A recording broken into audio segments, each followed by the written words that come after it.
Bonjour et bienvenue dans vos nouvelles échappées belles.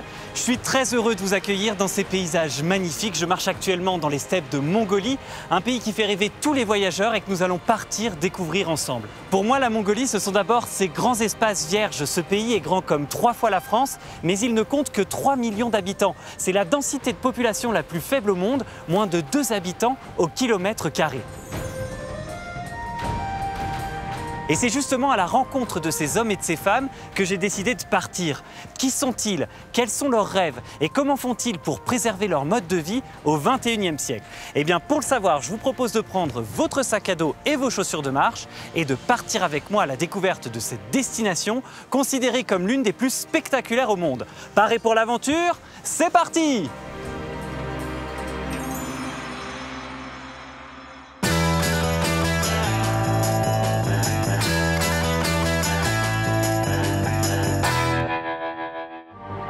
Il était une fois un pays hors du temps. Ça, c'est mon uniforme de sortie. Et comme on venait à la capitale, on s'est tous bien habillés. Je peux le dire fièrement, ça, c'est le train de Mongolie. Un voyage entre deux époques. Je vous souhaite prospérité, bonheur, longévité dans votre famille.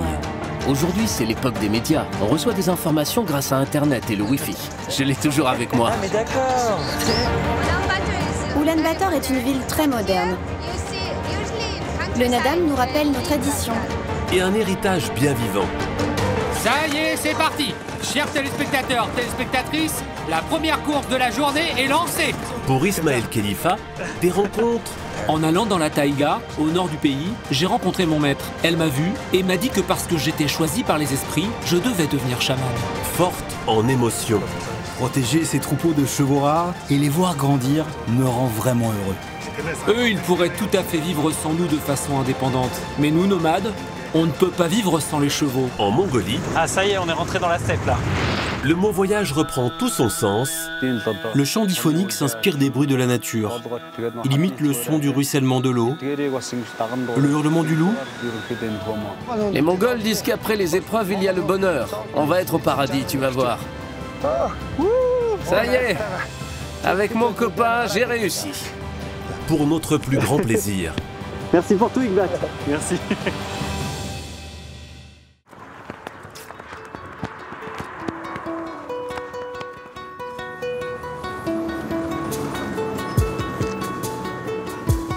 Bonjour.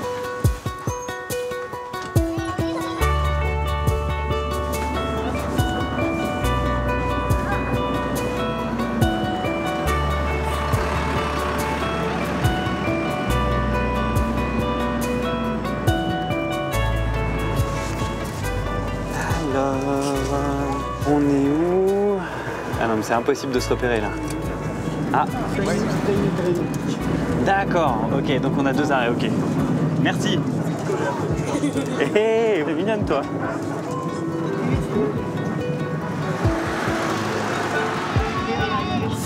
Si? Ok, merci. Sympa. Ismaël! Salut Com. Enchanté. Enchanté. Ravi de te rencontrer. Bah écoute, bienvenue à Gatchourt. Bah merci. T'as trouvé facilement? Écoute, ça va, j'ai pris le bus. Ok. Par contre, dans le bus, impossible de lire sur le plan où est-elle le bon arrêt. Ouais, c'est l'alphabet cyrillique. Ah, c'est ça, c'est l'alphabet cyrillique comme celui qu'on trouve en Russie. Voilà. Là, c'est un Delgour, hein. Un petit Delgour. magasin où on trouve un peu de tout. Glace, jus de fruits.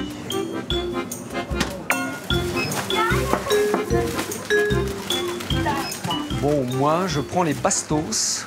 C'est du lait légèrement sucré avec de la gaufrette. D'accord, mais ça vient d'ici. c'est une production locale. Ouais, c'est la glace mongole. Voilà, C'est la cool glace de commencer mongole. par ça. Sambeno. Comment tu dis bonjour? On dit Sambeno. Sambeno. Sambeno. Et voilà. C'est combien? 2000. Alors, 2000. Qu'est-ce qu'on a de beau là? Eh ben écoute, tu as 3000 Togrouk. Togrouk. La monnaie, c'est Togrouk. Ouais, Togrouk. Togrouk. Voilà.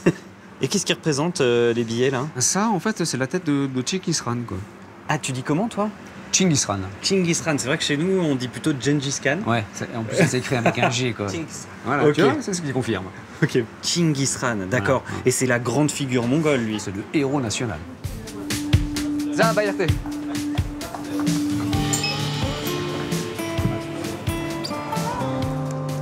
Alors, goûtons cette petite bastos.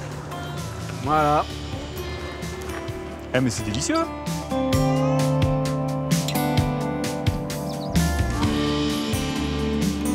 Et pourquoi t'es venu t'installer ici, toi, alors?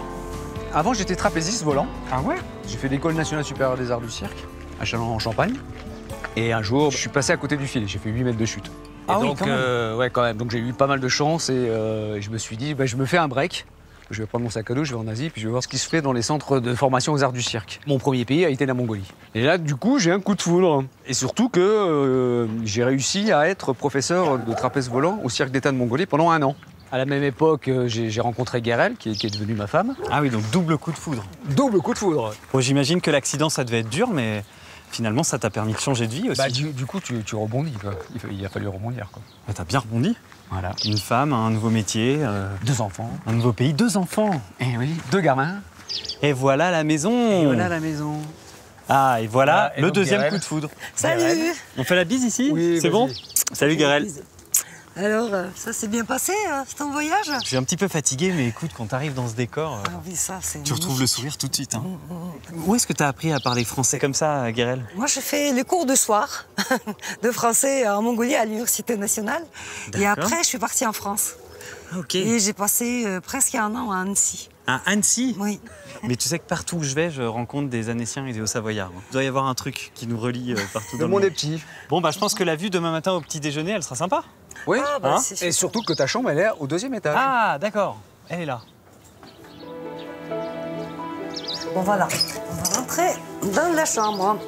Voilà. Donc, C'est super. Bon, on va te laisser t'installer. repose-toi un peu. À plus tard, puis, alors. on Ça se voit marche. tout à l'heure. À tout à l'heure.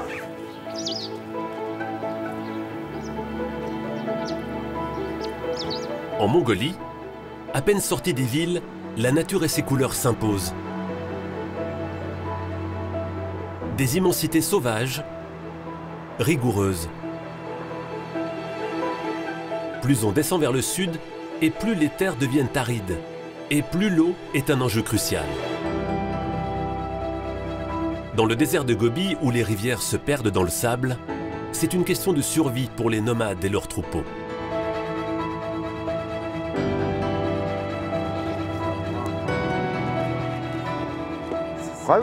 Chez nous, ici, les puits sont très importants car l'eau est rare. Elle vaut aussi cher que l'or. Et puis, c'est un bien commun. On vient tous au puits. C'est aussi un lieu de rassemblement. Sur ce lieu de rencontre arrive justement Ultsi, l'ingénieur hydraulique en charge des puits de la région. J'ai passé mon enfance à traire les bêtes, à m'occuper des agneaux et des troupeaux. Pour un ancien berger, c'est un honneur de s'occuper de ces puits. Ça me rend heureux et fier. Je suis content d'exercer ce métier. Il ne faut pas surélever les tuyaux.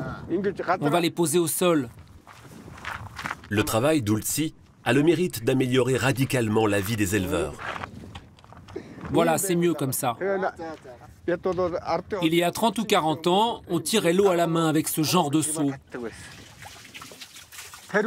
À l'époque, les bergers géraient des troupeaux collectifs de 300 chameaux. Un chameau boit près de 100 litres à chaque fois. Il fallait donc tirer l'eau sans arrêt jour et nuit. Maintenant, avec le moteur, ça prend environ 20 minutes. Ces puits salvateurs, pour les nomades, peuvent aussi être source de conflits. L'année dernière, il y avait une grande sécheresse. J'ai entendu que pendant la nuit, quelqu'un est venu vider le puits avec sa citerne. Oui, c'était très compliqué. Après ça, il y avait plus de 15 000 bêtes qui attendaient pour être abreuvées. Boire au puits n'est pas réservé aux troupeaux. La faune sauvage en profite. Et les hommes aussi.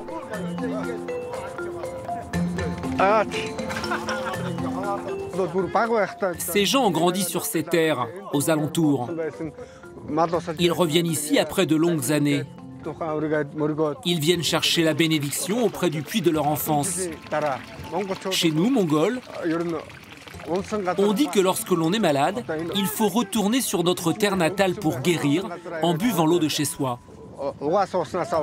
Cette dame a fait un long voyage pour se ressourcer au puits de son enfance. Avec sa famille, ils continueront probablement plus loin leur périple. Jusqu'à des sources qui surgissent parfois miraculeusement là où on ne les attend pas.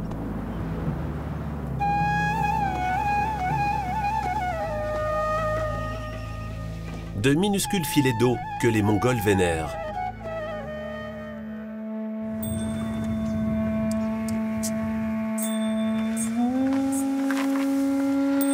Ces sources, à la base de nombreuses histoires de guérison, sont considérées comme sacrées. Après de nombreuses années d'observation, on s'est rendu compte que les gens qui buvaient l'eau de cette source souffraient moins souvent de problèmes du foie ou des reins. En remerciement de leur guérison, ces personnes déposent des drapeaux de prière et des offrandes. Si on sacralise une montagne et sa source, les gens ne souilleront pas les lieux. Ils respecteront la nature, les arbres, ne chasseront pas les animaux.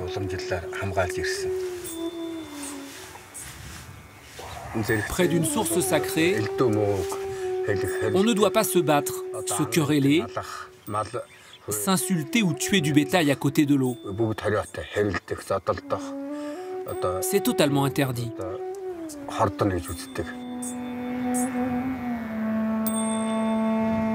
Respecter ces sources, c'est s'assurer de la qualité des rivières.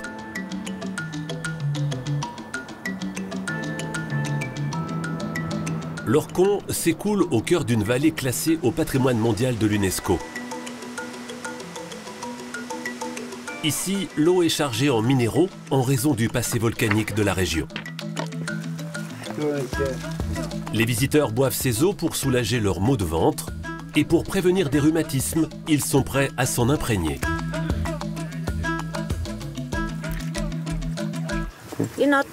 Rester dans cette boue me permettra de mieux résister au froid cet hiver. C'est toujours mieux d'utiliser des produits naturels plutôt que des médicaments. Ce tourisme thermal fait parfois vivre le commerce local. Comme cette eau gazeuse, source de revenus de la petite Narantouya et sa famille. Il y a 2 ou 3 jours, j'avais mal au ventre. J'ai bu de cette eau et ça va mieux. Il y a des sources traditionnelles dans beaucoup d'endroits en Mongolie, mais celle-ci est la meilleure. Elle est très ancienne. Ma mère buvait de cette eau pour soigner son estomac.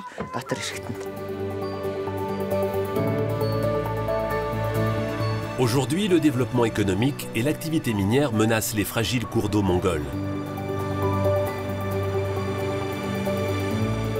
Denrées rares et chères, berceau des croyances ou remèdes thermales, cette eau reste protégée chèrement par le peuple des steppes.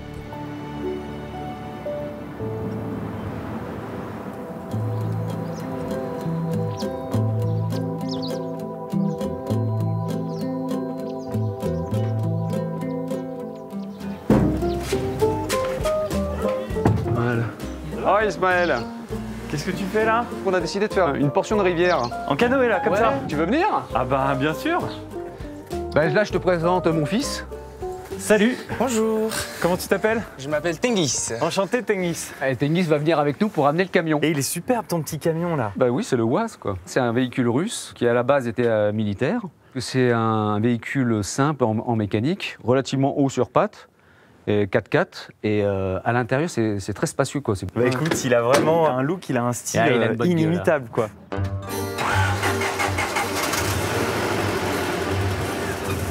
Et y a pas de ceinture de sécurité? Eh ben écoute, non, il faut que tu fasses confiance au chauffeur.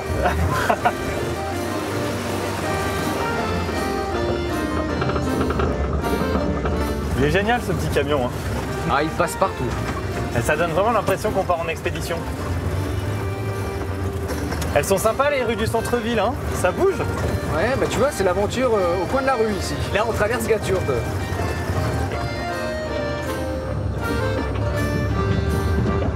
Que la route, elle est quand même vachement escarpée ici. Ouais, mais on a le Oise. Le Oise, ça passe partout. Hein. Ah ouais.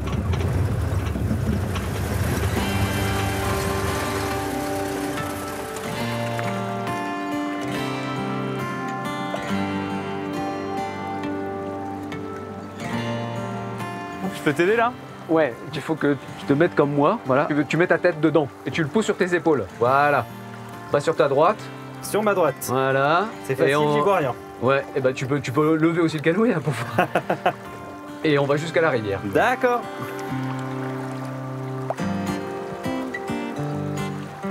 Allez, on y va Ismaël. Ah, comme c'est agréable. Ah, le canoë, c'est top quoi.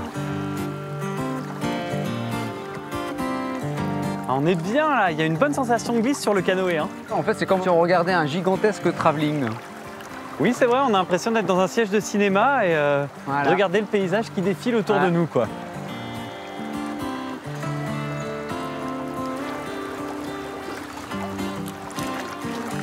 Ah, ça accélère un peu. Ouais.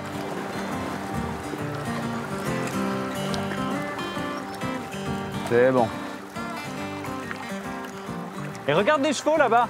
En fait, ils se rapprochent de la rivière pour s'abreuver et se protéger des insectes. Et c'est vraiment une race très particulière, le cheval mongol? Oui, le cheval mongol, c'est un petit cheval, endurant, qui n'est pas ferré, très bon porteur. Il est vraiment adapté au terrain d'ici. Puis j'imagine qu'ils peuvent tenir dans des températures extrêmement différentes entre l'été et l'hiver. En gros, la fourchette, c'est moins 40, plus 40. Ah ouais, quand même. Et regarde le petit cavalier là-bas, il doit avoir quoi, 12-13 ans, quoi. Finalement, les hommes, les troupeaux, tout le monde se retrouve au bord de la rivière. Bah, la rivière, c'est le cœur de la steppe. C'est là où les animaux et les hommes se rencontrent, puisque tout le monde a besoin d'eau. Il y a un côté sacré, donc, pour les gens d'ici. Hein. Oui, du temps de Chinggis Khan, uriner en face d'une rivière, c'était passible de la peine de mort. Ah oui, quand même, ça en dit long sur l'importance des cours d'eau pour les gens d'ici, quoi. Ouais, voilà, et à l'époque, ça rigolait pas. Hein.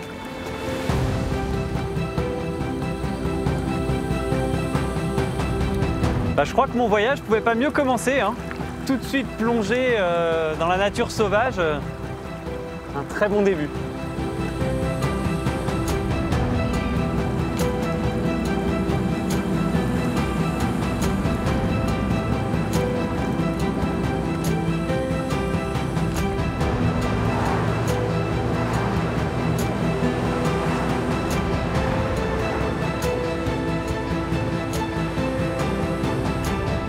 C'est agréable de sortir de la ville, là. De commencer à voir les grands espaces, quelques troupeaux de chevaux. C'est que le début, hein. J'imagine que c'est encore plus spectaculaire après, mais voilà, moi j'ai l'impression de rentrer un peu dans mon aventure mongole. Voilà, dès qu'on dépasse 40 km, on sort de la capitale. Voilà.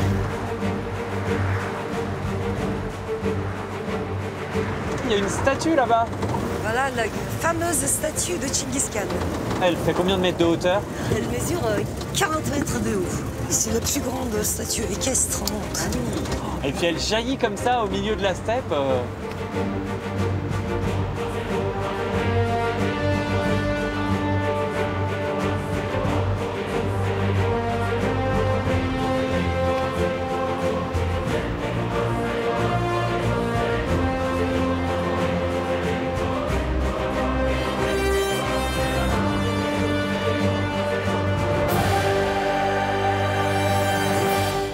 Waouh!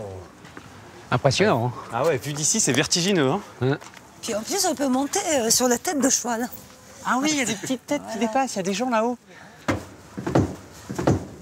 haut, plus haut, plus haut. Ah bah voilà! Il est là, notre ami Chinggis Khan. Pour les Mongols, pour nous, c'est la figure la plus importante depuis 800 ans. Sans lui, il n'y aura pas de Mongolie. Parce qu'avant, on n'était que des clans séparés dans la steppe. Et c'est Chinggis Khan qui les a réunis tous, bien sûr en combattant. Puis il les a réunis sous sa bannière. Et puis après, il a créé la nation qui s'appelait Mongolie. Et quand tu étais petite, toi, Guérel, on commémorait autant Chinggis Khan? Non, parce que moi, j'étais... petite à l'époque soviétique. Ah. Et donc, on ne prononçait pas le nom de Chinggis Khan. C'était interdit. Mais alors, à partir de quand c'est redevenu un héros national à ce point, Chinggis Khan? Vers la fin des années 80, depuis la chute du mur de Berlin, la Mongolie aussi, elle se détachait de l'Union soviétique et du bloc communiste. Et puis donc là, on a essayé de faire revivre toute l'histoire de Mongolie, dont le nom de Tchingiz Khan.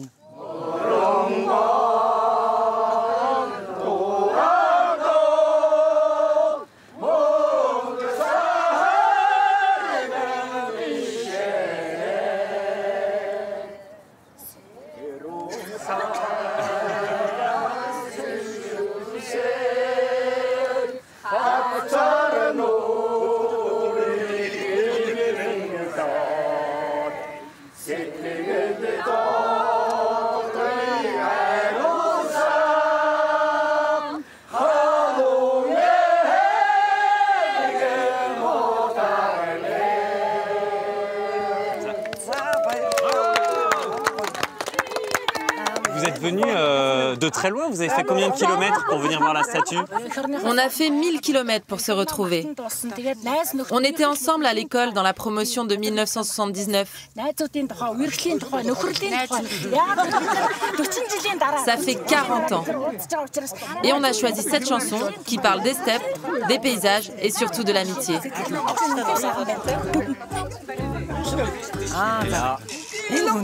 Ah, il faut que je goûte ça? Oui, voilà, c'est ça. Ouais, qu'est-ce que c'est que ça? Ça, c'est le vodka local. Il faut que tu goûtes. Tu vas se goûter. À la vôtre. C'est bien. Ouais, c'est super. Ici, quand on boit une fois, on boit 3 fois. Ah bah non. La deuxième? Je suis en train de boire un bol de vodka. À consommer avec modération, évidemment. Je goûte un tout petit peu. Et la troisième? Allez, stop. Allez, je goûte une troisième fois et puis après on arrête. Waouh. Merci beaucoup. Allez, on fait la photo? Voilà, on fait la photo. Allez, on fait la photo avec la statue de Tchingiz Khan.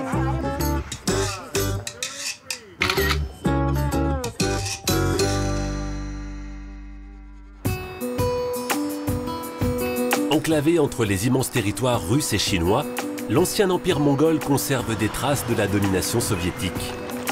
La gare d'Oulan-Bator est certainement le vestige le plus marquant de cette époque. Sur le quai numéro 1, un train pas comme les autres s'apprête à partir. Le Transmongolien. La partie mongole du Transsibérien qui relie Moscou à Pékin en traversant la Mongolie. Naran Batar est le chef du train. Avec tout son équipage, ils accueillent des voyageurs mongols en partance pour Pékin et d'autres venus du monde entier.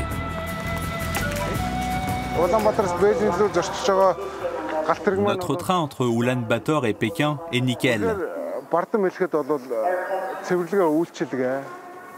La propreté, le confort, le service aux clients. Tout est beaucoup mieux que ceux de nos voisins chinois et russes. Je peux le dire fièrement. Ça, c'est le train de Mongolie.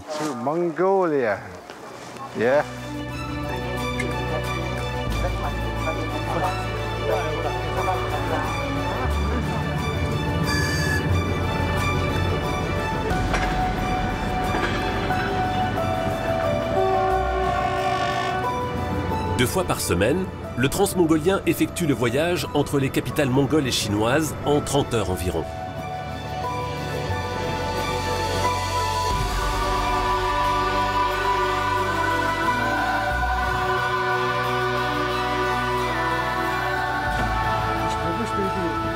À son bord, des cabines couchettes particulièrement confortables. Le trajet sera long pour les voyageurs, mais encore plus pour les hôtesses qui effectuent l'aller-retour. Nous partons d'Oulan-Bator pour 3 jours de voyage. Avec ma collègue, nous faisons nos courses ensemble et on s'arrange pour la cuisine. On alterne ensuite notre service. Oyun Chimeg travaille depuis 20 ans pour la compagnie ferroviaire. Ces 2 dernières années, elle a le privilège de travailler pour cette ligne internationale. Pendant ce trajet, les passagers peuvent se doucher. Nous avons aussi un frigo. On les accueille comme à la maison. Je suis très fière de mon métier. Mieux qu'à la maison, les voyageurs sont choyés durant tout le trajet par ces hôtesses. Voici du thé vert, du chai, du café et du sucre. Merci. Florian a quitté sa ville de Stuttgart par le train il y a 8 semaines. Hambourg, Copenhague, Malmö, Stockholm, Helsinki avec un ferry, Saint-Pétersbourg, Moscou, puis le transmongolien jusqu'à Ulaanbaatar. Et me voilà. Je continue maintenant jusqu'à Pékin. Ce qui est chouette dans ce voyage, c'est qu'on peut faire des arrêts et profiter du pays. Moi, je vais passer près d'1 mois en Mongolie parce qu'il y a beaucoup de paysages à voir, des excursions à faire, de nombreuses rencontres. Avant la frontière chinoise, le train marquera 3 arrêts. L'occasion de se dégourdir les jambes ou de faire une escale.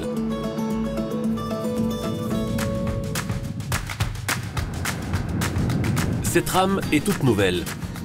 Malgré la modernité, la compagnie a conservé les dessus de lit, les napperons brodés et surtout son wagon-restaurant. En cuisine, de vrais chefs et pas de sandwich triangle.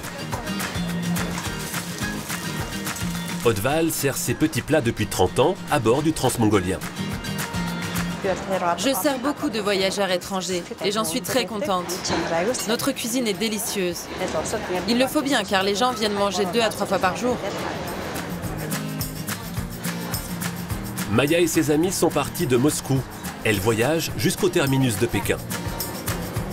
L'idée de voyage, c'était de prendre plusieurs trains mythiques et c'était de voyager un peu dans la lenteur, de pouvoir un peu se retrouver sans Wi-Fi et de pouvoir jouer aux cartes et lire et discuter entre nous pour pouvoir vraiment voir divers paysages, des steppes, le lac Baïkal, plusieurs grandes capitales. À bord du train, de nombreux voyageurs au long cours venus d'Europe. Des passionnés épris de grandes aventures, mais aussi des passagers mongols. On choisit avant tout le train pour une question de budget et aussi pour le confort. On pourrait aussi choisir le bus, mais dans le train, on peut se reposer, on peut travailler. On passe un moment plus agréable.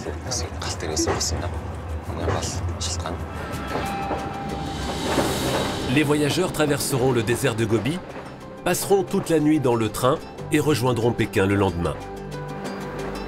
Le transmongolien demeure un voyage en soi, un lien entre d'immenses pays, un goût d'évasion authentique.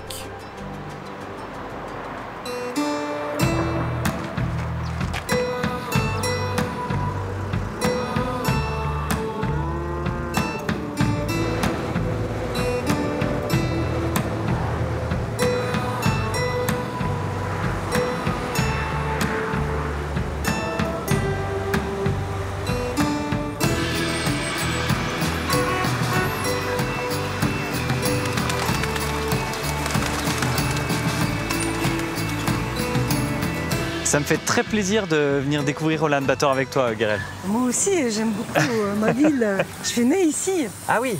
Et Ulaanbaatar, c'est une ville qui concentre une grosse partie de la population mongole, non?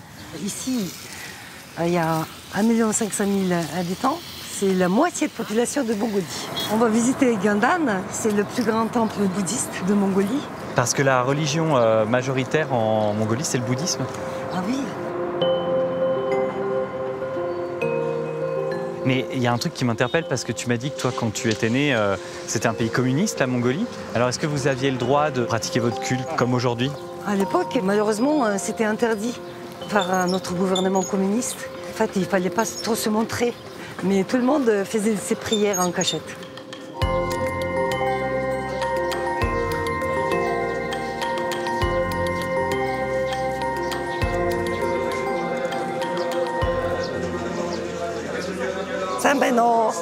Ravi de faire votre connaissance. Ça va?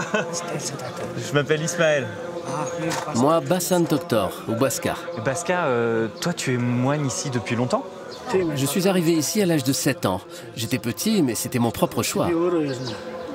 Je ne sais pas pourquoi, je voulais ça. Ça me plaisait d'être moine. Alors j'ai demandé à ma grand-mère et elle a accepté. Et j'ai été béni et je suis là. Baska, je voulais savoir, il y a beaucoup de gens qui tournent des moulins là-bas. Et ça sert à quoi ça? Ce sont des moulins à prière que l'on tourne dans le sens des aiguilles d'une montre en pensant aux préceptes de notre religion. Il faut le faire du fond de votre cœur. Tout ce que l'on fait du fond du cœur apporte ce qu'on appelle la bienfaisance.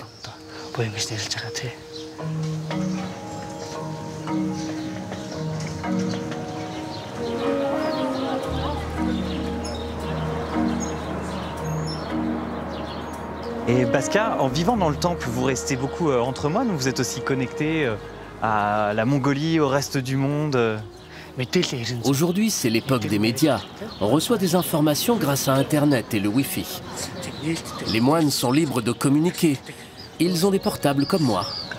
Regarde, j'ai le Wi-Fi. Je l'ai toujours avec moi. Et grâce à ça, j'ai un abonnement Internet. Mais il est vachement mieux que le mien. Hein. Oui. Tu vas pouvoir me demander en ami sur les réseaux sociaux alors. Pourquoi pas? J'ai un profil sur Facebook. T'as un profil Facebook? Oui, et j'y passe 30 minutes chaque jour.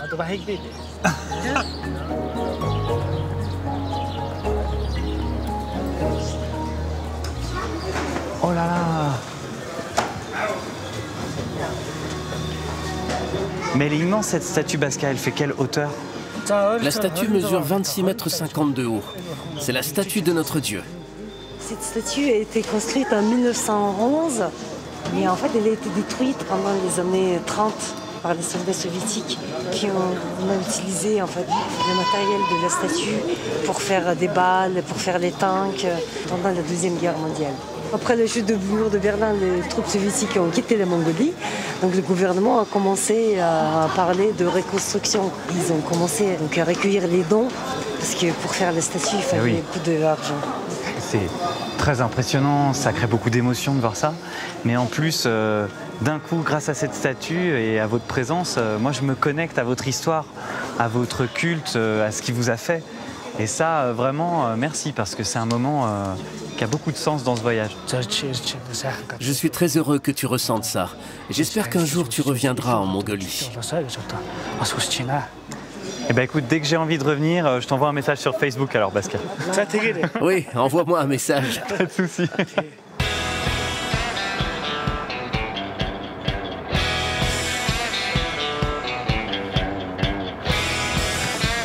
Après toi.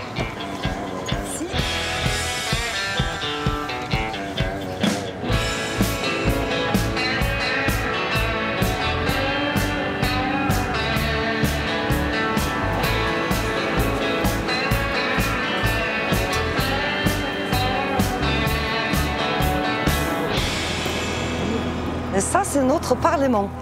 D'accord. Elle est énorme cette place. On est vraiment dans le cœur d'Oulan-Bator, non? Oui, voilà, ça c'est le centre. Je trouve ça toujours impressionnant, tu sais, quand tu as un mélange de vieux bâtiments comme ça et de grands buildings ultra modernes. Oui, par exemple, c'est la maison verte, la petite maison, ça c'est l'ancienne mairie. Et après, derrière, tu vois, la nouvelle mairie. Ah, voilà. Le grand bâtiment, là, le grand building, c'est la nouvelle mairie? Oui. C'est génial, ça raconte tout en une image, ça. Mais là, on voit vraiment que Oulan-Bator, c'est en pleine explosion économique, non? Avec tous les gratte-ciels qui poussent partout. Tous les gratte-ciels qui commencent à envahir vraiment le centre-ville. Il y a encore des gens habillés comme l'autre fois, devant la statue de Gengis Khan. C'est incroyable. Bah, c'est nos amis, d'ailleurs. C'est nos amis. Et alors Et dis donc, vous êtes magnifiques, là. Bonjour. Ça va? Pourquoi tu portes cet uniforme aujourd'hui? Ça, c'est mon uniforme de sortie. Et comme on venait à la capitale, on s'est tous bien habillés. D'accord. Et vous êtes magnifiques, hein, les garçons, là. Hein. C'est marrant de les retrouver là. J'ai juste envie de vous poser une dernière question avant d'y aller. Il n'y a pas de vodka aujourd'hui? Si, on en a toujours, si tu veux. Ah non, c'est bon. Merci. Non, ça suffit. Allez, au revoir. Bon voyage. Où est-ce que tu m'emmènes? On n'a pas peur, Ismaël. Oula. Bonjour, Ismaël, enchanté. Merci de nous recevoir ici. Vous vous appelez comment? Bati. Bati. Bonjour Bati. Elles sont hyper impressionnantes, toutes les petites, hein, franchement. Et toi, Bati, alors qu'est-ce que tu fais ici? T'es une prof de gym, c'est ça? J'enseigne le yoga pour les adultes et la contorsion pour les enfants. C'est quelque chose que les jeunes filles mongoles, et puis peut-être même les garçons, font beaucoup, la contorsion. C'est un peu une tradition chez vous? Ça a débuté dans les années 40 avec les premiers cirques mongols. Mais il n'y a pas vraiment de garçons. Les filles font de la contorsion, les garçons font plutôt de la lutte. Ok. Mais tu peux essayer si tu veux. On va faire quelques exercices. Ça ressemble au yoga. Allez, on s'étire un peu.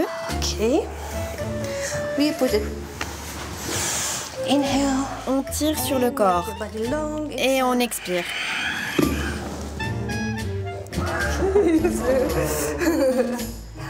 Ça va, je sais faire bercer un petit bébé comme ça. On dit allô. Ah, ouais. Je vais mettre mon oreillette. Allô. Maintenant, on essaie de sauter, puis de ramener les jambes.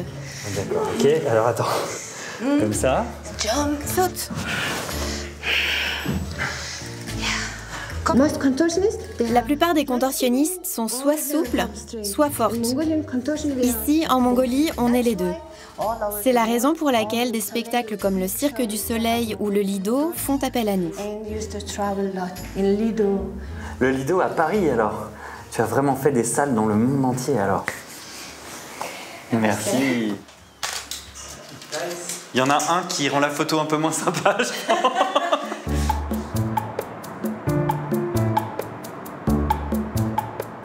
En Mongolie, la spiritualité occupe une place importante.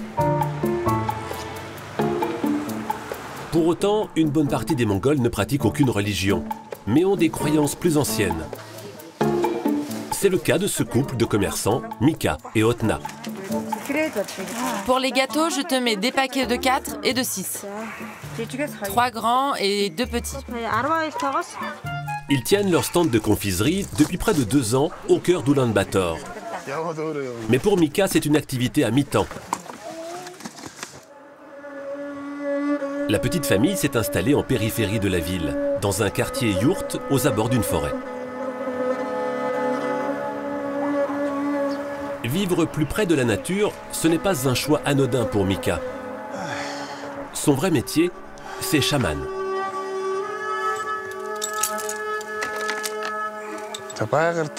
Entrer en contact avec la nature et ses esprits est très important.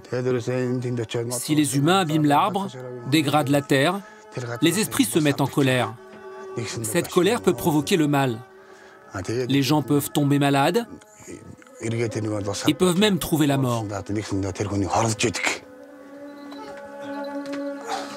Ils sont nombreux à venir consulter Mika pour soigner les maux du corps et de l'âme.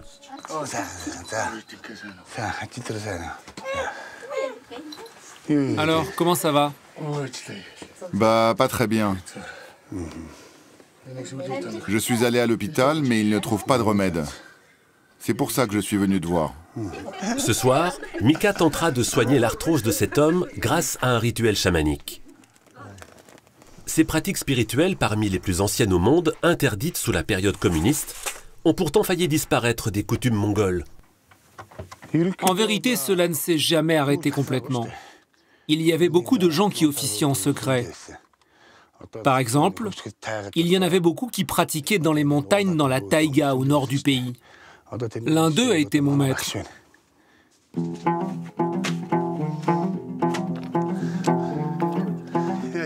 Grâce à cette résistance, le chamanisme a perduré dans le pays. Aujourd'hui, Mika enseigne à son tour son savoir aux générations futures. Munkh Mayar est l'un de ses 27 disciples. Tout le monde ne peut pas devenir chaman. Celui qui doit devenir chaman deviendra chaman. En allant dans la taïga, au nord du pays, j'ai rencontré mon maître. Elle m'a vu et m'a dit que parce que j'étais choisi par les esprits, je devais devenir chaman. Lorsque l'on est choisi par les esprits, il s'agit souvent d'une révélation. J'ai expliqué à mon maître que je faisais des rêves et que mes proches pensaient qu'il s'agissait d'autre chose. Il m'a joué une musique sur une vielle. Je n'étais plus là. Mon esprit ou mon âme était sorti de mon corps pour aller dans un autre endroit. Je me trouvais dans la steppe, il n'y avait aucun bruit. Là, j'ai vraiment compris qu'il y avait quelque chose de spécial en moi.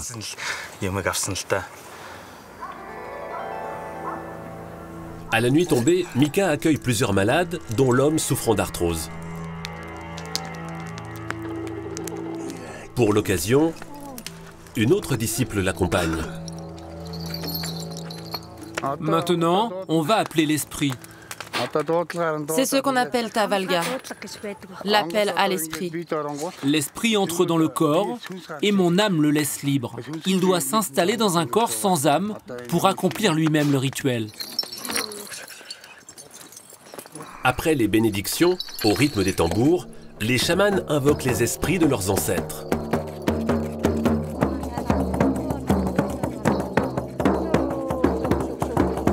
Mika plonge alors dans un état de transe. L'esprit peut enfin s'emparer de son corps.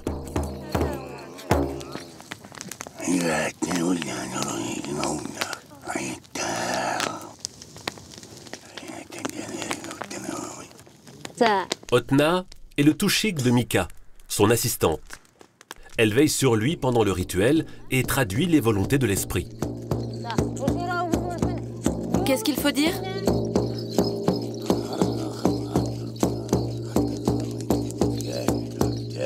Exprimez-vous plutôt avec un vocabulaire d'aujourd'hui.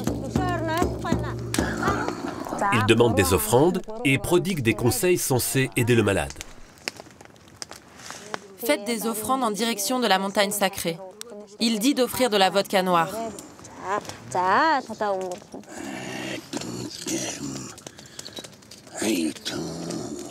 D'accord, j'ai compris, vieil homme. Il dit que tout ira mieux, mais il ne faut pas oublier de faire vos offrandes.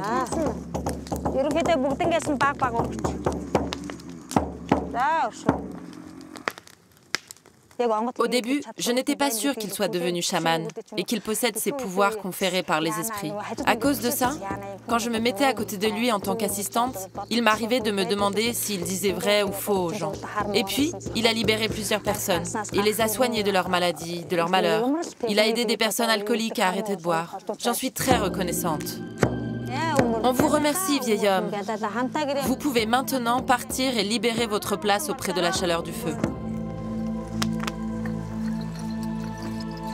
Au retour de la transe, les chamans reviennent doucement à la réalité. Les chamans soignent le corps et l'âme, baptisent les enfants ou protègent les troupeaux. Ils sont guides spirituels, guérisseurs et protecteurs.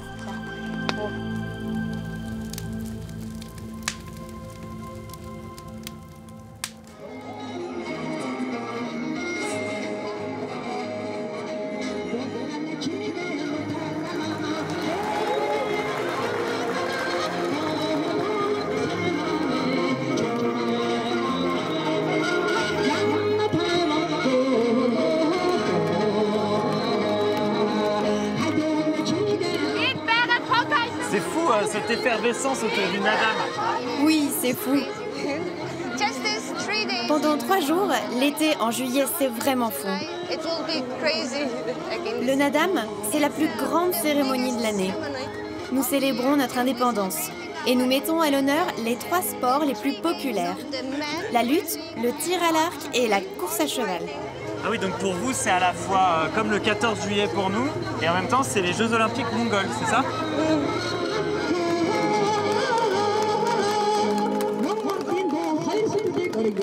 Il y a des familles, des enfants, des gens avec le drapeau sur le visage, il y a même des moines qui viennent ici. Tout le monde se réunit pour le Nadam. Oui, et la plupart s'habillent en costume traditionnel. Et oui, je vois ça, je vois que tu as mis une très belle chemise, tu es très apprêtée pour le Nadam, c'est une grande occasion. Souvent, les couples portent les mêmes tenues. Ils sont beaux tous les deux là, ils sont fiers, j'aime bien. Ah, j'ai l'impression d'être à Rome et d'entrer dans le Colisée pour avoir des gladiateurs et des buteurs. C'est le Colisée mongol.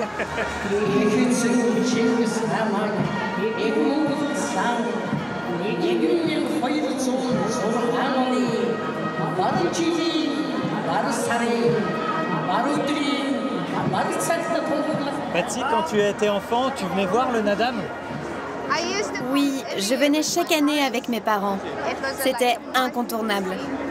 Et quand j'ai commencé à être contorsionniste, j'ai même fait partie de la cérémonie. D'accord, donc j'ai de la chance d'être là avec toi aujourd'hui parce que tu pourrais très bien être sur la piste alors. Maintenant, je suis bien trop vieille. D'accord. Mais quand tu étais dans le stade, qu'est-ce que tu ressentais? Quand j'étais petite, pour moi, le stade était énorme. Mais maintenant, je me rends compte que ce n'est pas si grand.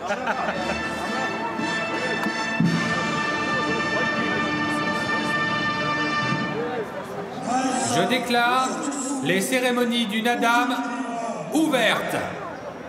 Et le président est là? Oui, c'est lui qui ouvre la cérémonie.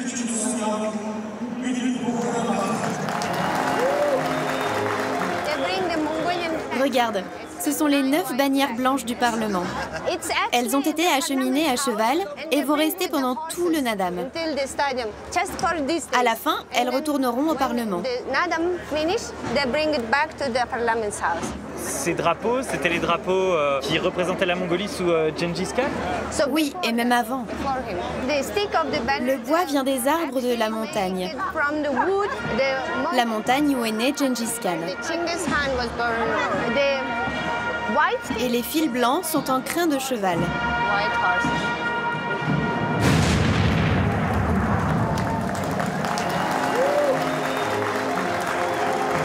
Les chevaux arrivent dans le stade et ça s'enflamme.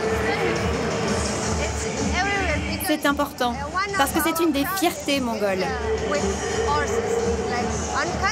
Dans la steppe, les enfants montent à cheval dès 3 ans.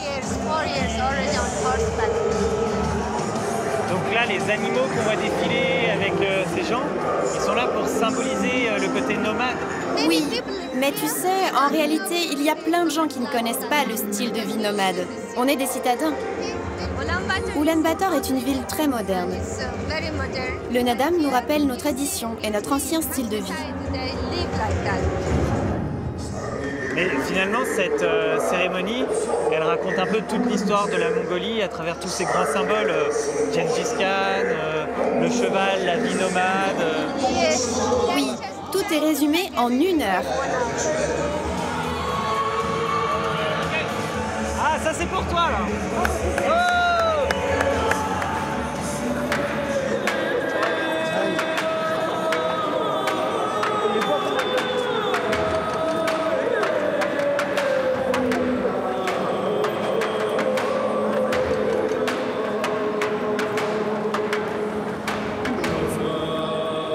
C'était formidable cette cérémonie. Oui, allons voir les archers. Oui, c'est l'une des épreuves importantes, le tir à l'arc. Oui, et tu vas voir. Notre président vient tirer quelques flèches pendant la compétition. Ah oui, c'est lui qui ouvre le concours.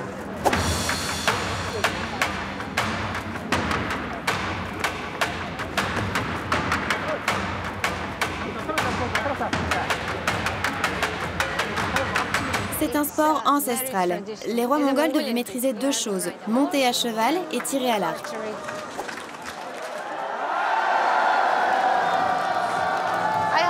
J'espère que tu as aimé cette journée et le Nadam. Eh ben merci pour tout, Bati.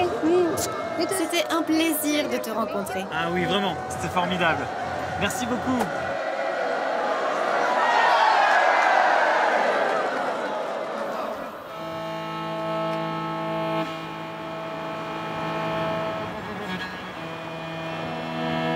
Dans les montagnes mongoles, résonnent des voix si étonnantes qu'on se demande parfois si elles proviennent bien des hommes.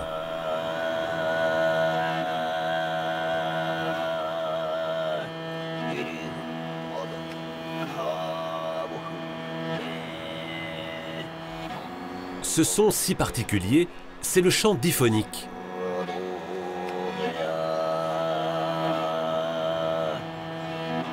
Ер нь бас эртний нүүдэлчдийн л одоо Le chant diphonique s'inspire des bruits de la nature. Il imite le son du ruissellement de l'eau, le hurlement du loup ou encore l'écho d'une grotte. Pour créer ces harmonies, les chanteurs diphoniques parviennent à produire 2 notes simultanément. Souké maîtrise ces techniques depuis des années. Ce chant diphonique est avant tout un art de la respiration. On prend une grande inspiration et on bloque l'air dans le ventre. En serrant la gorge, on sort la note de base.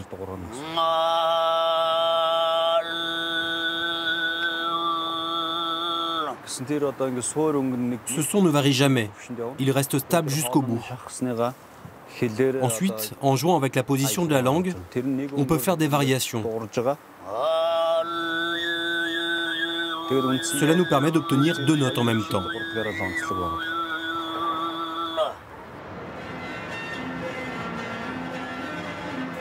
Son savoir, Souké l'enseigne aux plus jeunes dans son école de musique.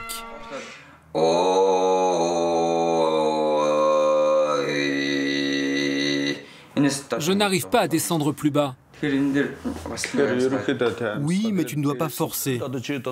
Tu mets ta bouche trop en avant. Tous tes muscles se crispent. Pour être vraiment à l'aise, il faut vraiment que les muscles du visage restent relâchés.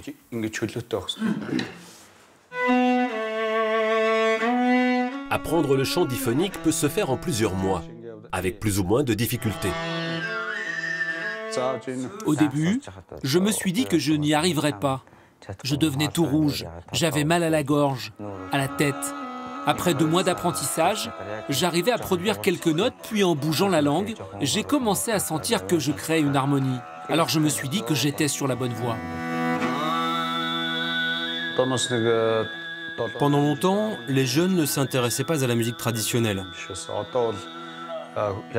Mais il y a un vrai regain d'intérêt depuis une dizaine d'années, surtout chez les jeunes qui vivent à l'étranger.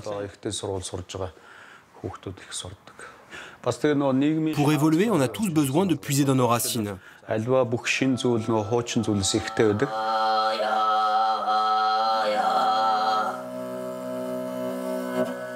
Pour accompagner le chant diphonique, Souké utilise l'instrument emblématique, le morinkour, littéralement la vielle à la tête de cheval.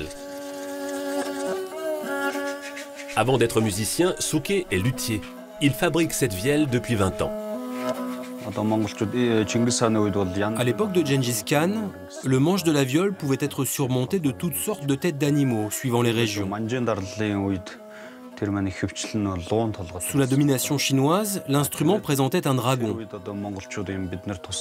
À cette époque de résistance, pour symboliser cette lutte, on mettait souvent un cheval mongol au-dessus du dragon. Mais après les années 20 et l'indépendance, on a décidé de ne faire figurer que le cheval.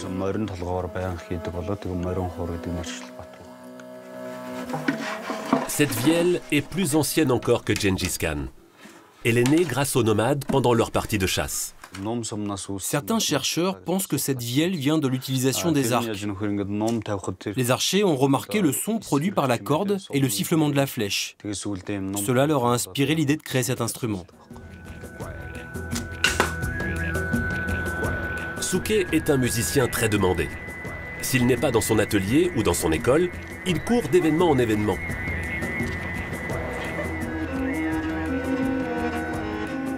Après un tour de chant lors de l'inauguration d'un grand magasin, il se rend chez une famille qui s'apprête à baptiser un nouveau-né.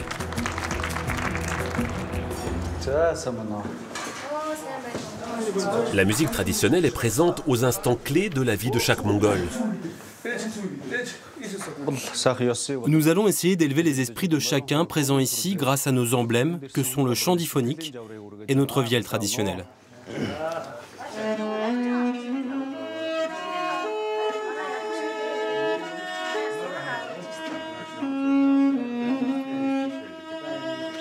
Les Mongols forment un peuple très mélomane.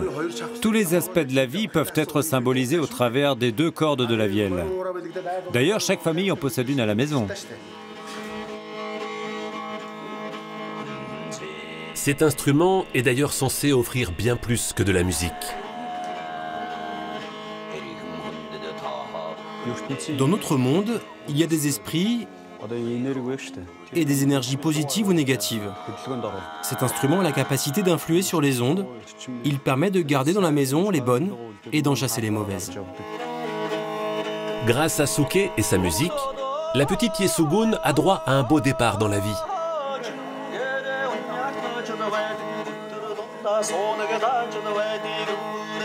Comme ses parents avant elle, les sons enchanteurs de la musique mongole l'accompagneront durant toutes les années de son existence.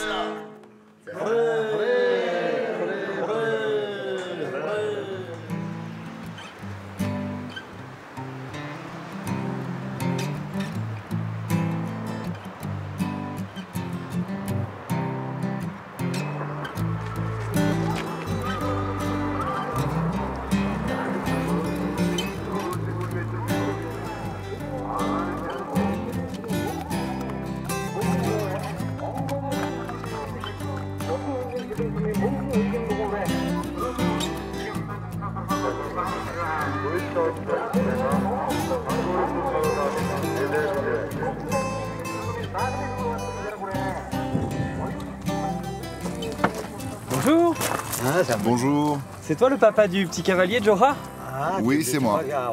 Aujourd'hui, c'est un grand jour pour mon fils. Il est en train de se préparer. Ok.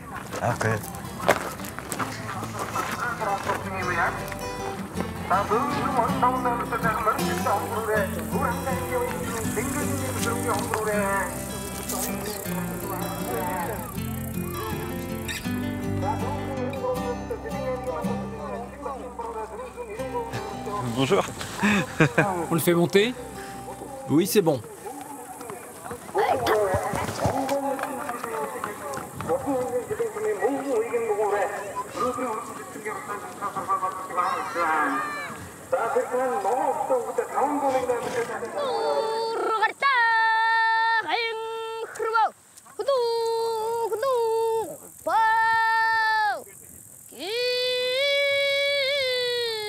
C'est beau de vous voir avec les chevaux, là, les enfants. Mais pourquoi vous leur mettez du lait dessus, de l'encens? On fait sentir l'encens et on met du lait sur le cheval pour le protéger, afin que la course se passe sans accident et qu'il soit rapide. Et il y a une vraie effervescence ici, là, dans la steppe. Pourquoi tout le monde vient ici aujourd'hui? C'est parce que le Nadam, c'est la fête nationale des Mongols. Et la course de chevaux, c'est le moment le plus fort. Il y a 6 courses, entre 200 et 300 chevaux à chaque fois. Ça fait 1800 chevaux en tout qui vont courir à ce Nadam. Moi, je les trouve quand même très jeunes, ces enfants. Ils vont faire combien de kilomètres à cheval aujourd'hui? La loi mongole autorise les enfants à courir à partir de 7 ans. Aujourd'hui, c'est une course de 17 km.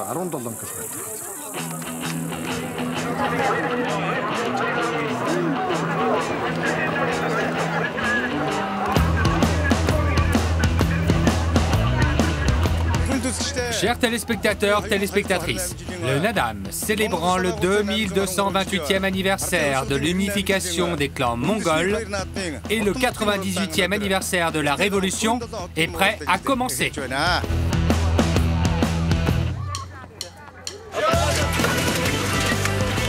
Ça y est, c'est parti. Chers téléspectateurs, téléspectatrices, la première course de la journée est lancée.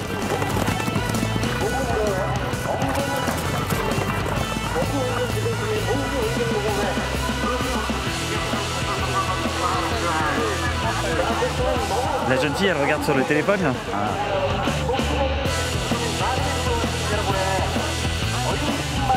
Bon alors, Richer, ça te fait quoi de voir la course arriver, de savoir que ton fils est dedans? Tu te sens comment, là? Je suis très fier. Je ressens une grande joie intérieure.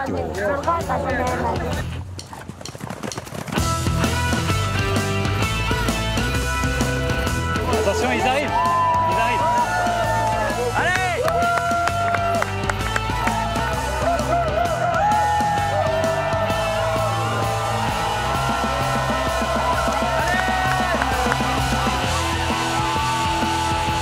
Ah, il est pas là dans les premiers, là, Jarpois.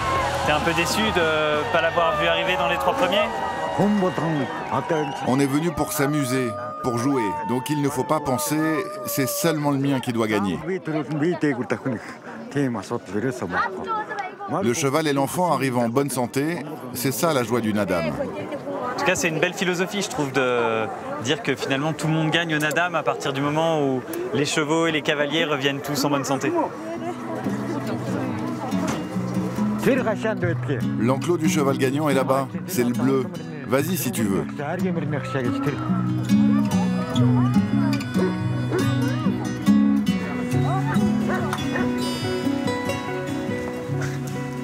Tout le monde veut caresser le cheval. Tu dois être très fier d'avoir gagné cette course du Nadam, j'imagine. Ça fait plus de 10 ans que j'entraîne mes chevaux aux courses.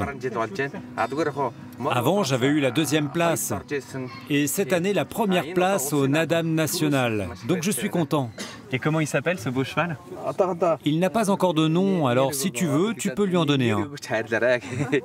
Il y a un petit garçon que je connais et je pense qu'il aura la bonne taille pour monter sur ton cheval. Et il s'appelle Méziane. Et Méziane, dans sa langue à lui, ça veut dire la beauté, ce qui est beau.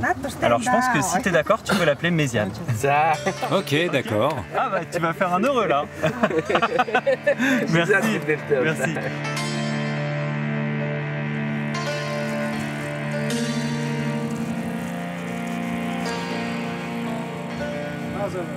Ah bah tu es là. Il faut signer le registre, monsieur. Bah t'as fait une très belle course en tout cas. Alors mon garçon, ça va? J'avançais et j'étais dans les 10 premiers et ça allait plutôt bien. Ah oui? Et j'ai tiré les rênes, mais mon cheval s'est fait mal à la patte.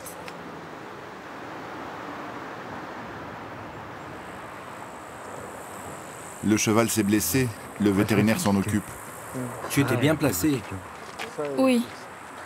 C'était dangereux d'être au milieu de tous ces chevaux. Je suis quand même impressionné. Je sais pas si moi, j'arriverai à laisser partir mon petit garçon comme ça quand il aura 7 ans. Depuis son plus jeune âge, l'enfant s'entraîne loin de ses parents pour participer à ses courses. C'est comme ça qu'il devient indépendant. On ne peut pas imaginer un homme mongol sans cheval. Car on ne peut pas imaginer la Mongolie sans cheval. En tout cas, moi, je t'ai trouvé très courageux. Et puis, voilà, je suis sûr que tu vas en gagner plein d'autres des courses aujourd'hui. Tu as dû abandonner, mais je suis sûr que tu en gagneras plein. C'est quand d'ailleurs la prochaine course? Demain. Demain? Mais dans une autre catégorie. Ah bah ça va, il n'y a pas longtemps à attendre. Hein, bah demain, on va tous être en tribune et on criera Jo Ha, Jo Ha, Jo Ha. Ok? Ok. T'es trop mignon.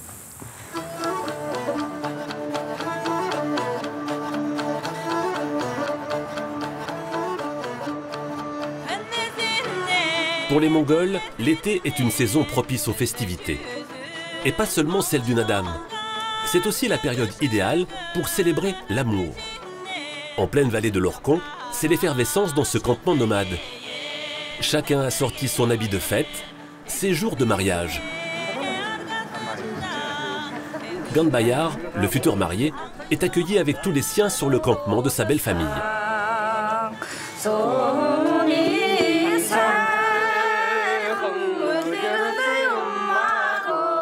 Chanson, vodka, cadeau et encore vodka. Il est à peine 8 heures et la cérémonie est déjà bien entamée pour la 50aine de personnes entassées dans la yourte.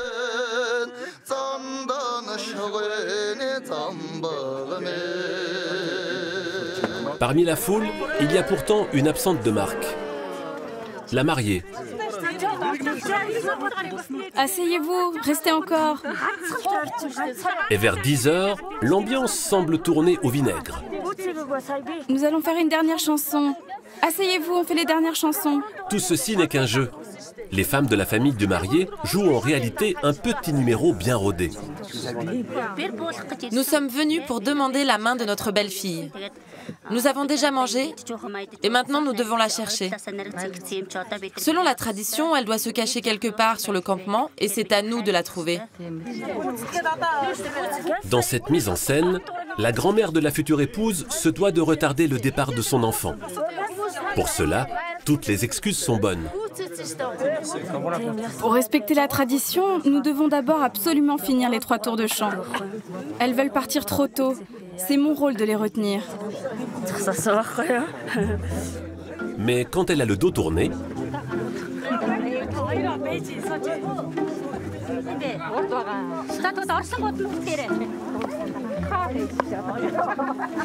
On va maintenant partir à la recherche de notre belle-fille.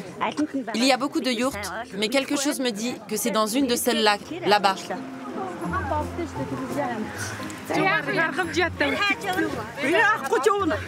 T'as pas vu notre bru? Regardez dans la yourte de droite.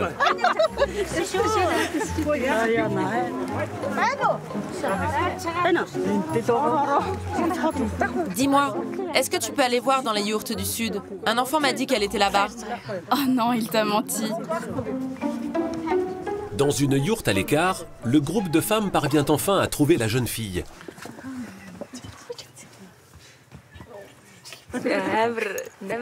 C'était bizarre. J'étais toute seule cachée ici. J'attendais. Je me demandais comment elles allaient me trouver. On est contente de l'avoir enfin trouvée. Maintenant qu'elle est parmi nous, nous pouvons dire que nous ne formons plus qu'une famille. Je suis très contente de me marier selon la tradition. Quand j'étais petite, j'ai assisté au mariage. Je participais à la recherche de la mariée. Je me demandais à chaque fois, que vont-ils faire d'elle? Où l'emmènent-ils? Maintenant que c'est mon tour, je comprends et je trouve ça beau.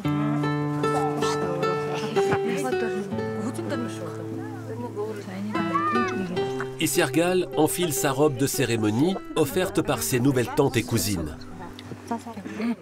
Émue de quitter le cocon familial, elle repart sous bonne escorte.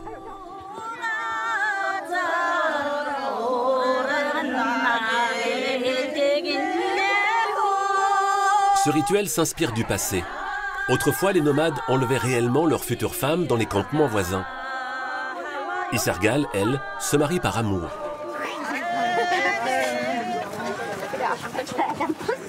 Elle retrouve enfin son nouvel époux pour écouter les vœux des anciens. Je vous souhaite prospérité, bonheur et longévité dans votre famille.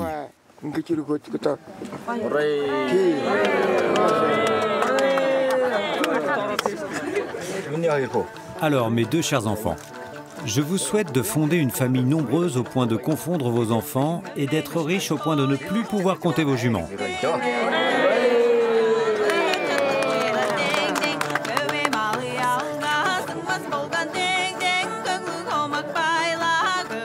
Les deux familles réunies vont dévoiler le cadeau de mariage traditionnel des nouveaux mariés. En l'honneur de leur nouveau foyer, les jeunes époux héritent d'une yourte flambant neuve. Les convives apportent tous les meubles et installent eux-mêmes le nouveau nid douillet.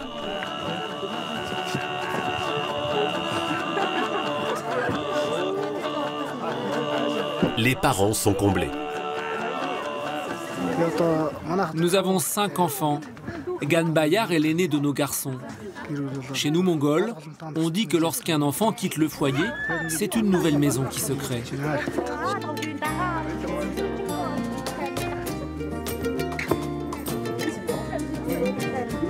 Cette nouvelle maison, les jeunes mariés nomades devront la démonter et la remonter plusieurs fois par an durant leur nouvelle vie de famille. Les célébrations ne font que commencer. Dans les steppes, la fête du mariage peut durer 3 jours.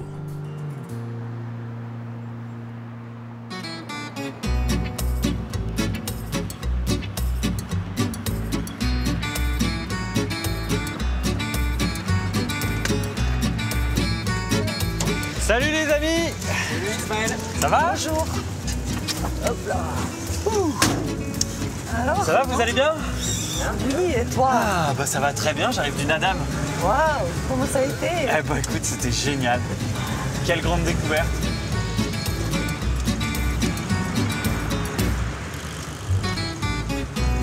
Ah, ça y est, on est rentré dans la steppe là. Ouais, c'est la grande plaine. C'est magique, c'est magnifique.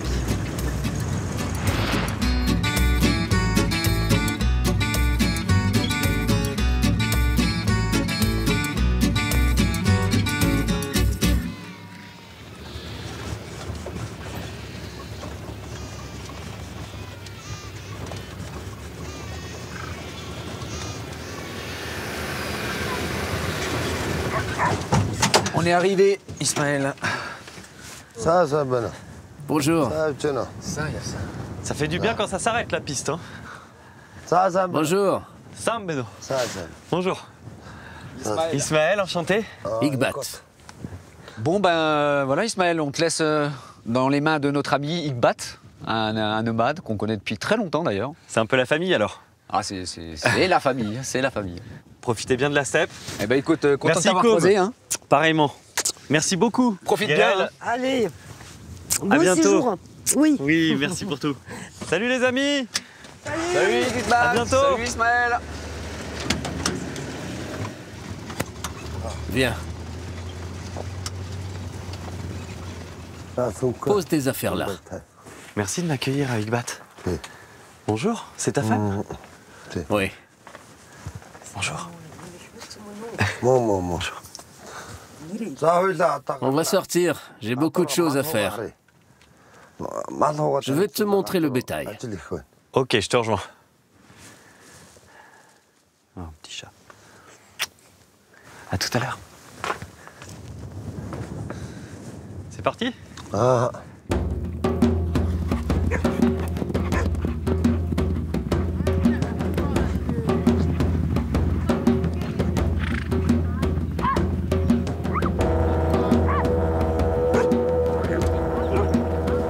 Il y en a qui arrivent du nord.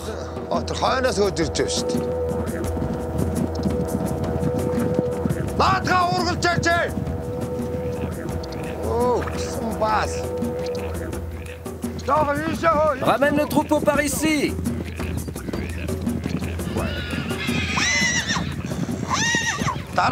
Bon sang, maîtrise ton poulain.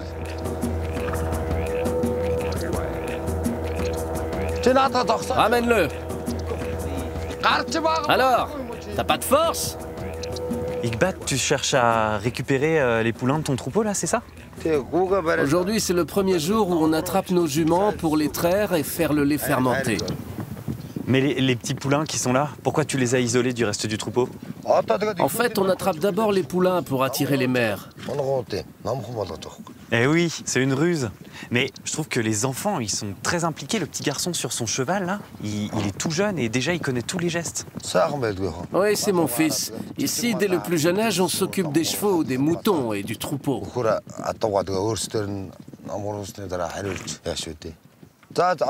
Bon, on parle, mais j'ai du travail, moi. Ok, vas-y. On va attraper les juments. Tiens-la par les oreilles. Faut pas que la corde casse. Éloignez-vous. Doucement. Maintiens-la. Hey, tu veux que je tire comme ça? Il faut mettre les rênes. Tiens bien la corde, hein. Comme ça? Ok.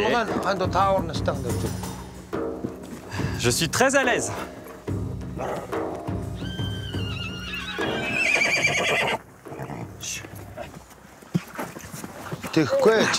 Lâche-la, lâche-la.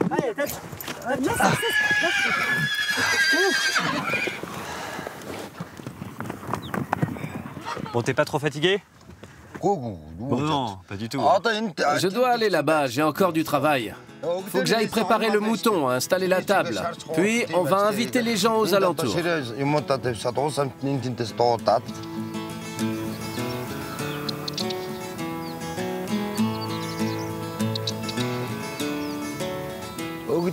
C'est un mouton qu'on a tué ce matin. Ah, faut faire ça bien avec toi. Hein. On va se régaler. Hein. Et voilà. Du sel. Et tu l'alimentes avec de la bouse de vache, ton fourneau? On ramasse toutes les bouses qu'on trouve ici, puis on les laisse sécher naturellement. C'est une super idée, t'as tout le combustible à disposition. C'est génial. Oui, c'est ça la vie mongole. Tout est naturel. On vit grâce au bétail. J'ai lu qu'il y avait beaucoup de nomades qui quittaient la steppe aujourd'hui parce que les conditions de vie étaient difficiles. Toi, t'as jamais eu envie d'aller vivre à Oulan-Bator? Oh non, je ne veux pas quitter la steppe. Mais ces dernières années, à cause de la sécheresse, il y a de moins en moins d'herbe pour les bêtes. Certains éleveurs sont donc contraints d'aller en ville. Quand on arrive ici, on ne peut pas imaginer qu'il y a un problème comme ça parce que c'est immense, on voit de la steppe à perte de vue.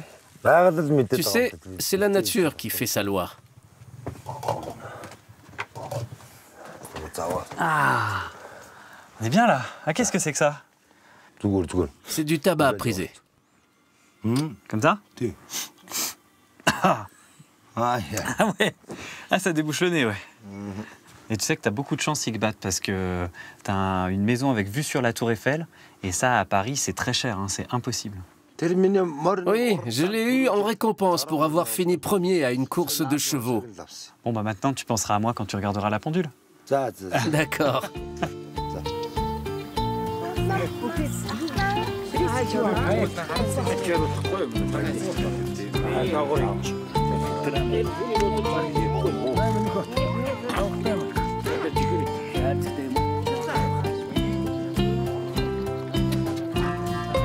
C'est difficile de traire les juments? Oui, quand c'est son premier poulain, c'est plus difficile. Après, la jument devient plus docile.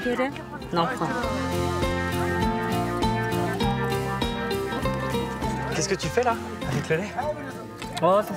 Je fais des offrandes à la terre pour que notre troupeau soit protégé.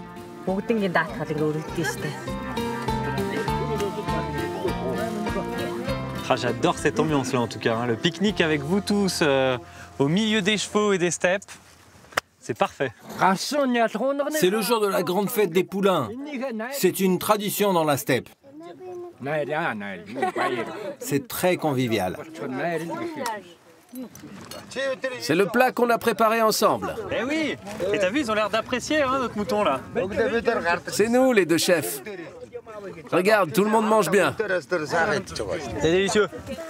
Je voudrais porter un toast à vous tous qui me faites l'immense plaisir de m'accueillir parmi vous. Alors merci beaucoup à tous. Merci beaucoup.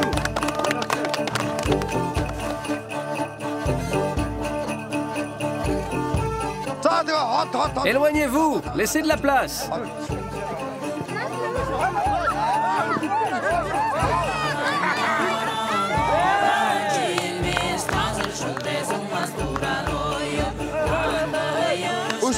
Au suivant. Il a de la force.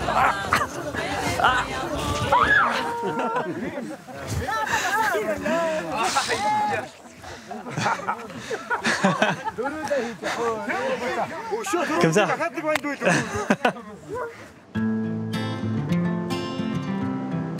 Avant les hommes, les terres mongoles ont probablement été occupées par les chevaux. Par une race à part, jamais domestiquée par l'homme. Le cheval de Przewalski. Dans le parc national du Oustaï, les hommes à moto ne sont pas des éleveurs, mais des rangers. Ils observent et protègent les troupeaux sauvages de ce fameux cheval. Je fais le tour des troupeaux et je vérifie s'il y a des malades, des blessés, des jeunes attaqués par des loups. Est-ce qu'il y a des changements d'étalons dominants? Ou est-ce qu'il y a des juments prêtes à mettre bas? Pour cette surveillance, les anges gardiens de ces chevaux de Przewalski doivent arpenter au quotidien ce parc de 50 000 hectares, 5 fois la superficie de Paris.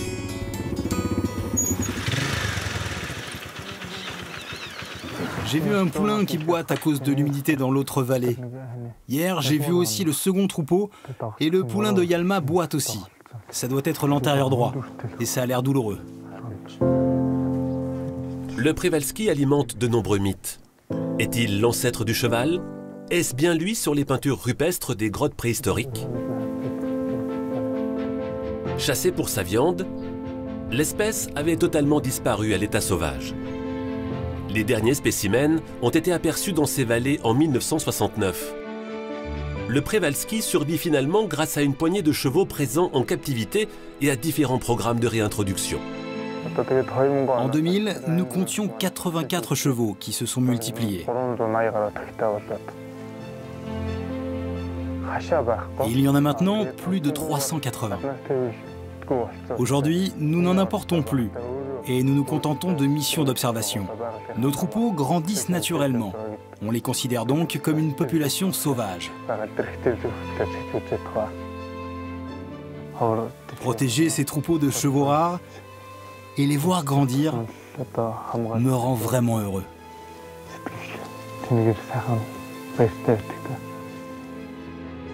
Il existe d'autres programmes à travers le monde, mais seul ce parc national parvient à préserver des troupeaux à l'état sauvage. Le Przewalski est chez lui en Mongolie. Comme les milliers de chevaux d'élevage, compagnons ancestraux du peuple mongol.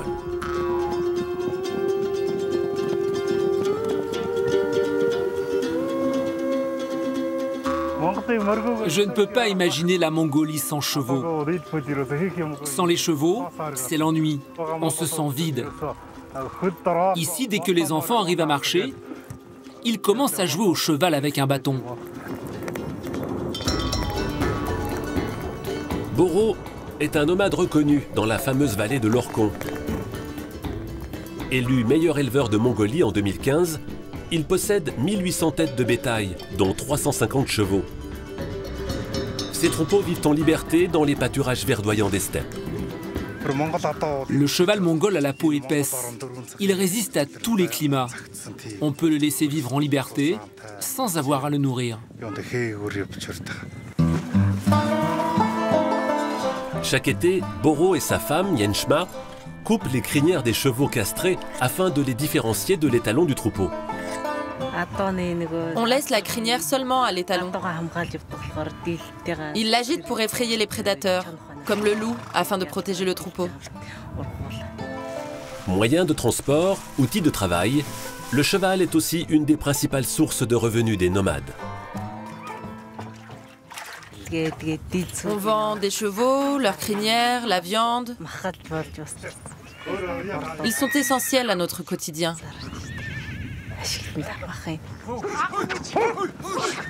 Le quotidien des éleveurs mongols, c'est aussi de changer de cheval régulièrement. Pour ces cavaliers hors pair, pas question de monter une bête trop docile.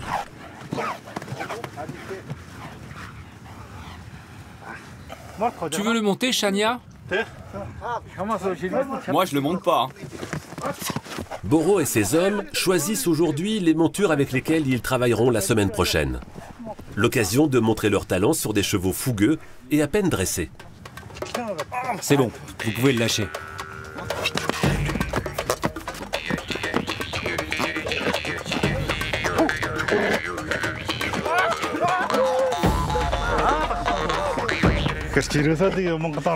Quand je vois les jeunes monter comme ça au milieu de la steppe, je m'imagine à l'époque de Gengis Khan.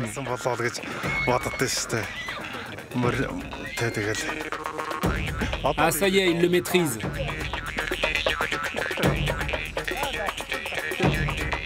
Essaye de le ramener vers l'enclos si tu peux.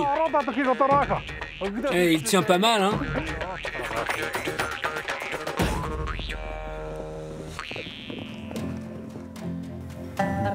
Eux, ils pourraient tout à fait vivre sans nous de façon indépendante. Mais nous, nomades, on ne peut pas vivre sans les chevaux. On les aime, on les vénère, on prie pour eux. Ils sont notre priorité. Durant les 20 dernières années, la moto a bien souvent remplacé le cheval comme moyen de transport. Mais jamais elle ne pourra supplanter l'animal dans le cœur des nomades mongols.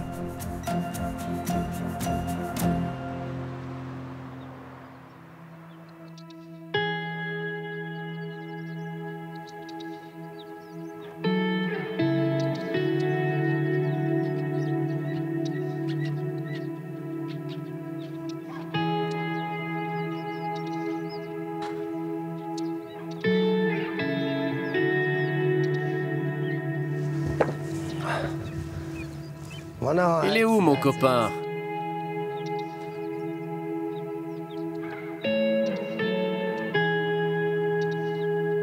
Salut Ikbat. Salut, comment ça va?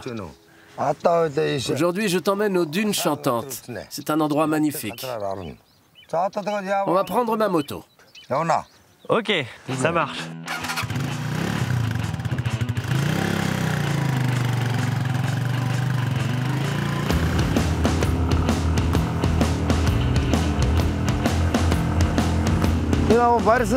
Vaudrait mieux que tu me tiennes. Là. Sinon, tu vas tomber. Tu es mon ange gardien.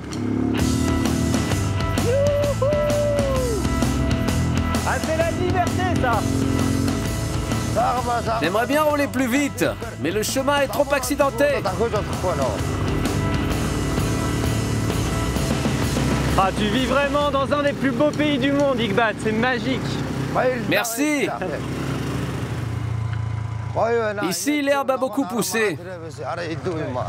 Mais c'est très varié, la steppe. Au niveau des paysages, ici, on a des arbres. Chez toi, c'est plus désertique. Le bonheur de l'homme, c'est la steppe. Ici, c'est la liberté. C'est vraiment bon de vivre comme ça. Je suis heureux d'être né mongol. Bah, t'as de quoi être fier, en tout cas.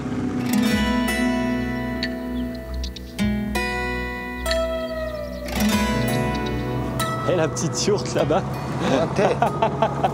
Ouais, nous sommes un peuple nomade. Comme on a beaucoup de place, on bouge et on s'installe où on veut. On se bat pas pour la terre. Elle est à tout le monde. Et c'est un endroit magnifique. Ah bah, j'espère pour vous que ça durera encore longtemps.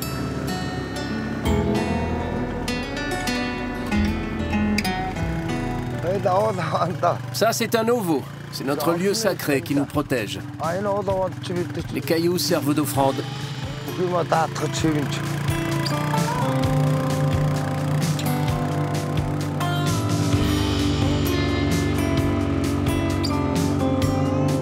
C'est superbe ce désert là.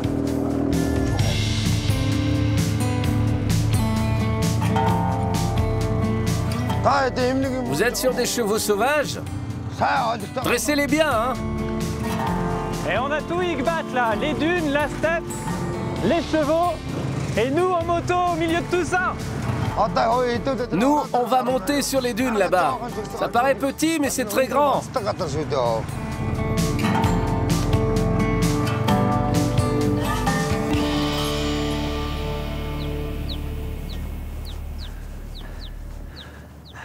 On se croirait plus dans le Sahara que dans la steppe mongole là. Hein? C'est vrai, monter là-haut, ça va prendre du temps, tu sais. Tu vois, Iqbal, les hommes mongols, vous êtes des guerriers, vous êtes un peu impassibles, vous êtes très tactiles aussi, très amicaux. L'amitié, c'est très important en Mongolie. Te tenir la main pour t'aider, c'est te montrer que j'ai du cœur. Si t'es fatigué, tu me dis, hein? Non, ça va, mais tu me dis si t'es fatigué toi aussi, hein? Et si ça va pas, moi je te porte, hein, Iqbal. Mais non, toi-même tu es en difficulté. Comment tu vas me porter, hein? Tu monteras à peine. Ah, je te tire, moi. Allez, viens là. Fais une bonne équipe. Ah.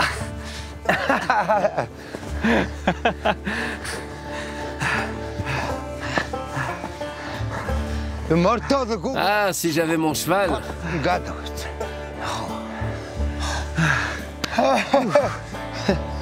comme c'est beau ça. Le désert, la forêt, la steppe, la petite yourte et les troupeaux en pleine liberté. C'est magnifique mon pays. C'est là où je suis né. Si on monte là, c'est bon. Les Mongols disent qu'après les épreuves, il y a le bonheur. On va être au paradis, tu vas voir.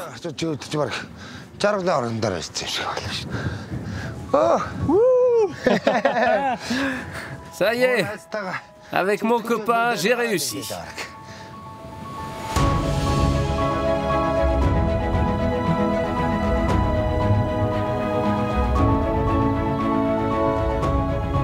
Bon, Iqbal, tu pouvais pas me faire un plus beau cadeau que de m'amener là. C'est magique. Je me demandais si tu aimerais que tes enfants ils soient nomades comme toi. On dit souvent que c'est dur la vie nomade aujourd'hui dans la steppe. Si l'enfant réussit ses études en ville, c'est mieux pour lui. S'il est moins doué, il vivra avec moi pour être éleveur. Je pense comme ça. Bon, par contre, j'imagine que si je reviens ici dans 20 ans, toi, tu seras toujours en train de sillonner la steppe sur ton cheval, sur ta moto au milieu des grandes étendues, non? Quand tu reviendras, on ira se balader de yourte en yourte. Et l'important, c'est qu'on soit en bonne santé pour se revoir. Ça marche. Allez. Merci pour tout, Iqbal. Merci. De rien. Merci à toi. C'était génial de te rencontrer. Merci.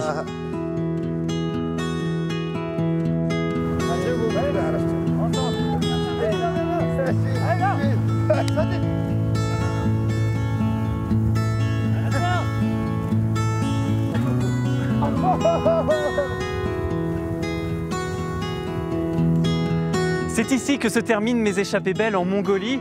Alors je suis un peu triste parce que j'ai dit au revoir à Ikbat, mais je sais que je ne le reverrai sans doute jamais. Et c'est ça qui rend chaque rencontre, chaque instant de partage aussi intense dans ce genre de voyage au long cours. Les gens d'ici ont leur pays, leur nature et leurs chevaux dans le cœur, qu'ils habitent au beau milieu de la steppe ou à Oulan-Bator. Et j'ai été très touché par leur hospitalité extrême. Nous n'avons pas la même culture, nous n'avons pas la même langue, mais nous avons réussi à nous rencontrer, à nous connecter. Et j'espère que tous ces petits moments d'humanité vous ont ému autant que moi. Si la Mongolie vous manque, vous pouvez revivre mon voyage sur le replay et puis on en reparle quand vous voulez sur les réseaux sociaux. Quant à moi, je vous donne rendez-vous pour de nouvelles aventures au bout du monde ou juste à côté de chez vous. À bientôt!